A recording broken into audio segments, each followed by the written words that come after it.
Good morning! Good morning everyone! Ayan. Welcome to my channel. Thank you for supporting my channel. Ayan. Salamat sa mga nanonood. And for today's video, ayan, mag-ano ako. Somebody requested me for a vlog. New subscriber request vlog po of cost of living in America po or monthly budget po. Salamat and God bless. So ngayon, we're gonna do her request. Ayan. So here, as you all know, mas mahal talaga yung cost of living dito compare sa Pinas. So, and then, yung budget mo monthly,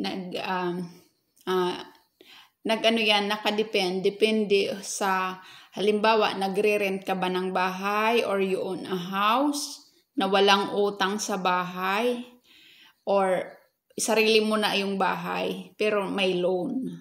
Kasi usually dito, yung uso dito, mag-loan sila, bibili sila ng bahay pero utang yun. Like 15 years to pay, 30 years to pay, ganon. So, ibig sabihin nun, may monthly silang babayaran plus the insurance. So, nagdidepende yun. So, example, halimbawa, so itry natin yung example, nag-rent ka.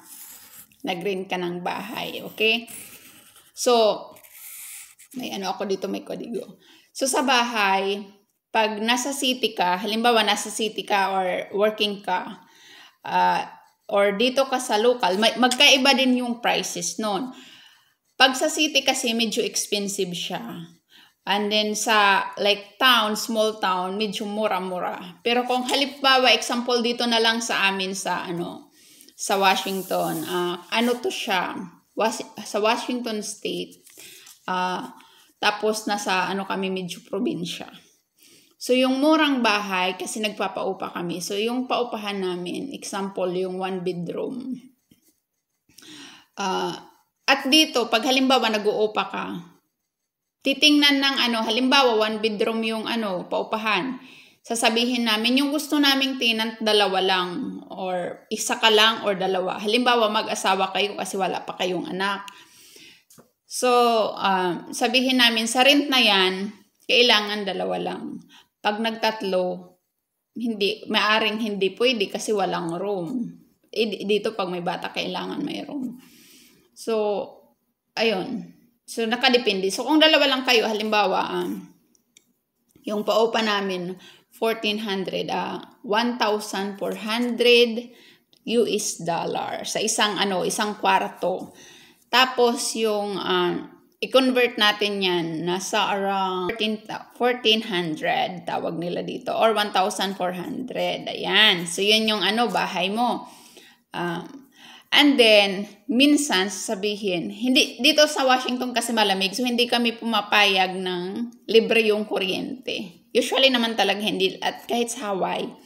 Kasi, mahal yung kuryente dito. So, hindi na namin isinasama doon sa rent yung kuryente. Yung tubig, parang libre na yung tubig mo. Pero yung electric, hindi. So, usually, yung tenant namin, yung bill nila, hinahati namin yung kasi isa lang metro. Pero madalas yung bill namin, yung part nila nasa 80 to 100. Yung share nila doon. So, let's say $100. Mura ng yung compare sa atin, di ba? Mas mahal pala yung electric sa atin.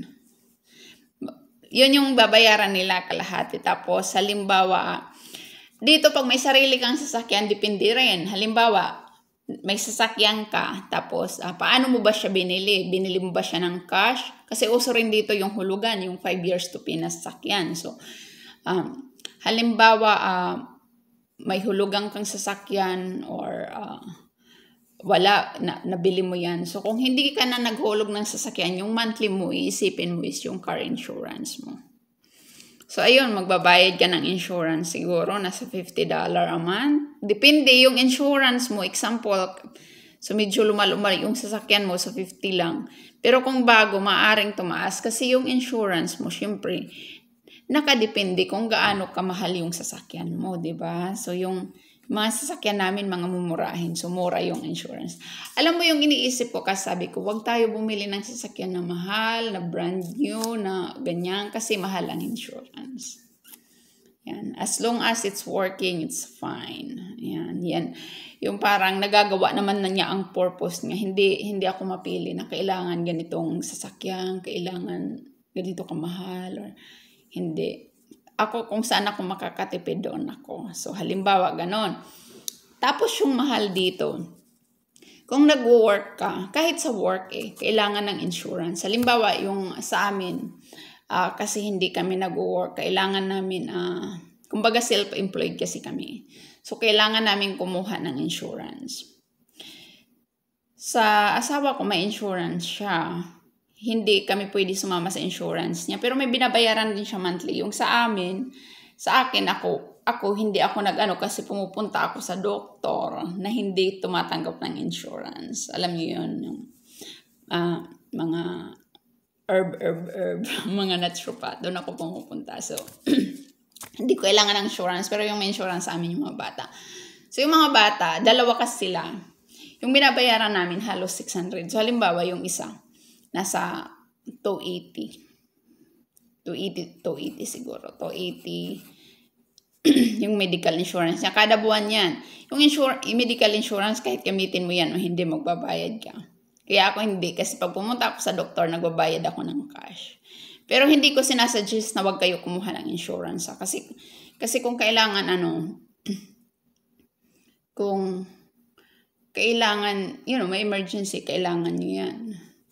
Ako lang kasi, maybe next year kukuha ako, pero ngayon hindi muna. 5 years na ako dito, hindi ako. Kasi lahat ng yung mga dental ko, cash yung binabayad ko. Pinapagawa ako ng ipin. Tapos kailangan, kung may sarili kang bahay, o sige nag-uupa ka, so hindi mo kailangan ng insurance sa bahay. Yung house insurance applicable to sa mga homeowners. Ayan, di ba? So, yan. Tapos kung working ka, kailangan mo ng gas sa araw-araw. So yung gasolina din ng sasakyan mo, nakadepende kung anong sasakyan ang gamit mo. Yan, kasi halimbawa yung sasakyan mo, sige budgetan mo ng 200. Kasi nagtrabaho ka, gamit mo yung sasakyan, siguro mga 200 a month yung aabutin yan. $200 a month yung aabutin mo sa gasolina. So halimbawa, once a week nagpapagasolina ka ng $50. Ayan, possible yan. Marami kaming sasakyan pero hindi namin ginagamit masyado kasi nga hindi kami lumalabas bukod sa pagpunta sa school. So, mas mura dyan yung namin. Mga siguro nasa 150 lang yung monthly namin. Tapos, ayun. Yung mga grocery, yung mga, halimbawa, mga sabon, ang ngayon, nagmahal dito yung grocery, tas mga pagkain, lahat may inflation na, diba? So, medyo mataas ngayon. Parang sa isang grocery namin, sa family of 4, halimbawa, siguro gumagastos kami ng mahigit 1,000. Siguro kung dalawa lang kayo, mga 500 a month sa grocery. 500 to 600 a month. Lahat na yan. Mga 600 a month sa grocery. Kumbaga lahat na yan mabibili mo. Yung parang mga gusto mong kainin. Kung kakain pa kayo sa labas, halimbawa restaurant food, mga restaurant, kung kakain kayo sa labas, depende kung yung saan nyo gusto. So sa bawat kain nyo, siguro mag-budget kayo ng $100 sa isang kainan sa labas. Mga 70 to 100. Halimbawa, 100. So, kung dadalasan mo yung kain sa labas, maliban na lang kung mga McDo yan, mas mura naman dyan kung mga fast food. Pero kung talagang mga yung mag-dine-in ka sa mga medyo okay na restaurant, hindi junk food, kumbaga hindi sa fast food, ayun, kailangan, kasi, dito yung, hindi lang yun yung babayaran mo, ka ng tax, may tax pa yung kakainin mo minsan, tapos mag-tip ka pa. O, diba? Ayan, so, example, dalawa kayo, bawat kain nyo nasa siguro mahal na yun, mga 50. Pero masyado ng ano naman yun. Kung lagi-lagi, di ba? So, kung mga fast food lang, mura dito yung fast food. So, kung gagawin niyo yung kain niyo sa labas once a month or twice a month, so mga 200 yon. So, gawin natin twice a month. Example, twice a month kayo kumain sa labas, 200. Uso na din kasi dito yung magluluto ka lang sa bahay. Simula nung nag-pandemic, bira na yung ano. Pero ngayon bumabalik na naman yung kain-kain sa labas. So, ayun. And, yun lang. Yung ano, yung nakikita kong ano, bukod sa ano, kung syempre kung magsha-shopping ka pa ng mga damit, iba yun. Kasi choice mo yun eh. Hindi naman, pwede rin naman hindi monthly yun eh. So, kung yun lang yung gagastusin natin, kung yun lang yung gagastusin, hindi kahit yun lang, malaki na rin to. Halimbawa, yung bahay mo, 1,400, tapos yung kuryente mo, 100, tapos yung grocery nyo, dalawa kayo, 600 sa isang buwan. Well, I think tipid na rin yan kasi sa amin talaga malaki yung grocery namin. lalo na pag yung mga bata. And then, insurance, sasakyan mo, 50. Ano to wala kang, yung ano, nagre-rent ka lang, wala kang bahay. Tapos yung sasakyan mo, cash mo binili. Ganon. Assuming na cash mo binili. So, insurance mo, 50. Tapos yung medical, halimbawa 280, yung insurance mo. Minsan sa work, ano, hindi naman libre yan, bayaran mo pa rin kahit sa work. So halimbawa, yun nga, yung ano nyo, parang dalawa na kayo, kailangan nyo lang magbayad additional 280, gano'n. Kasi nag-work kayo. Yung sa amin kasi hindi kami nag-work, kaya self-employed na insurance, yung parang private. Kung wala naman kayong, kung yung income nyo below minimum, may threshold dito na kung mas mababa dyan income mo, libre, or makakakuha ka ng Medicaid, yung libre insurance. So, mas maganda. So, bawat check-up mo pa dito, pag naka-private insurance ka, may copay. May babayaran ka. So, yung food mo pagkakain ka sa labas, sige, 200 a month na yung ano budget. And then yung gas nyo sa sasakyan is 200 a month. So assuming lang to, yun lang, you don't own a house, wala. Kasi iba yung computation kung may sarili kang bahay. So example, yun nga ko, computing ko na. Ano, house rent, electric, ayan, grocery insurance ng car, insurance ng medical, and then food, pagkain sa labas, and then gasolina ng sasakyan. Hindi pa kasama dyan yung ano, yung pang-dalawa lang to kasi halimbawa bago ka pa lang lilipat dito, so assuming wala ka pang anak, diba, wala kang dalang bata. Kung may dala ka kasing bata pagpunta mo dito sa Amerika, iba yun. Halimbawa 4 na kayo sa bahay, so mas mahal yung bahay, or mas magastos yung mga bata. So, kaya yung mga ano dito, hindi sila nag-aanak. Kasi mahal. 2,730. Mura na to kung ganito lang yung gagastusan nyo. Tapos 2 kayong kumikita naman. Ayan. So, makakasurvive kayo dito. Yung minimum ng sahod dito nakadepende sa kung saang state ka. Yan. Kung saang state ka. Kasi dito yung trabaho per hour. So, meron 14 per hour. Kung minimum 11. May 11 pa din. May 11. So, 11. So, sabihin natin, may 15. So, depende yung sabihin natin, ikaw lang, mag-isa ka lang. Tapos yung sahod mo 15 lang. $15 per hour. Tapos nagtratrabaho ka 8 hours a day, 40 hours a week. So, di ba 40 hours a week? I think yan yung max. Tapos yung iba dyan overtime. So, i-times mo yan ng 160 hours a week ka, a month. May 160 hours a month ka kasi 4 times 15 kasi yun yung minimum na sahod mo. 4, kulang pa. Alam mo, Yung 2-4 na yan, ano yan?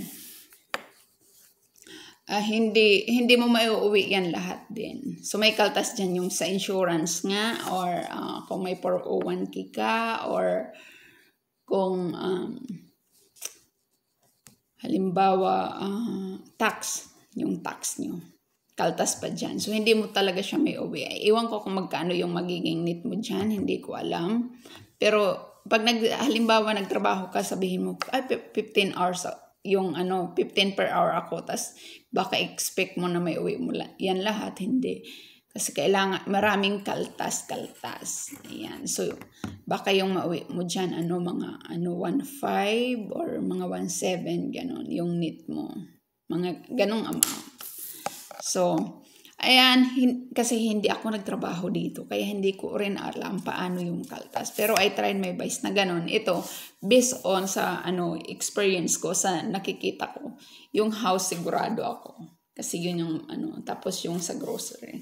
Ito lang yung mga cover na alam kong possible talagang expenses. Kasi yung expenses din, nakadepende yan sa lifestyle, lifestyle ng mag-asawa. Kung paano kayo mamuhay, paano kayo mag-budget, ganun. So, hindi talaga siya talagang ganito.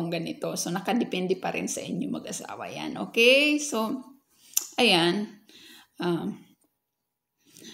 Ayan lang yung alam ko. Kaya thank you sa pagtanong and thank you sa suggestion. At kung may tanong ka pa, please comment below. Ayan. Kung sa mga gusto din magtanong, gaya nito. Ayan. Thank you. Maraming salamat.